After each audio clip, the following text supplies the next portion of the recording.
ઘટના શું? આજ રોજ હડદળ ગામમાં આ જે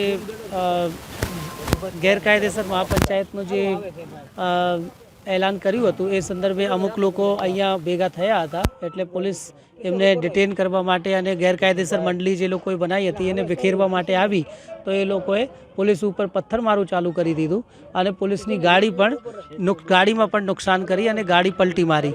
પછી પોલીસે એ લોકોને વોર્નિંગ આપી કે તમે અહીંયાથી નીકળો અને આવું નહીં કરવાનો. તો પછી પોલીસ ઉપર પથ્થરમારા કર્યા તો પોલીસે એમના ઉપર બલ જે જરૂરી બલ છે ગેસ ગન અને ગેસ ટીયર સેલ્સનો પ્રયોગ કરીને અને એ ટોળાને વિખેર્યા અને પછી હાલ પરિસ્થિતિ કાબૂમાં છે અને બધી શાંતિ છે. કેટલા લોકોની અટકાયત થઈ છે?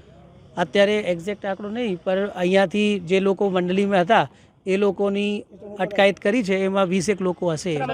એમાં લગભગ 3 પોલીસ કર્મીઓની ઈજા થઈ છે અને એમને ગંભીર માથામાં ઈજા થઈ છે.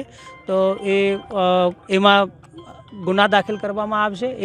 એ લોકોએ જે પોલીસ ઉપર જે આવી રીતે હમલા કરવામાં આવ્યું છે અને જેનાથી મોત નીપજી શકે એવા પથ્થરો એને તૈયારી કરવામાં આવ્યું છે, તો એમાં આપણે ગુના દાખલ કરીશું અને બધા આરોપીઓને પકડીશું. સર, લોકલ આઈબી તરફથી કોઈ ઇનપુટ હતા કે સભા થઈ રહી છે, આટલી મોટી માત્રામાં લોકો ભેગા થઈ રહ્યા છે, એ પ્રકારનું કોઈ આઈબી તમને મળ્યું હતું ખરા?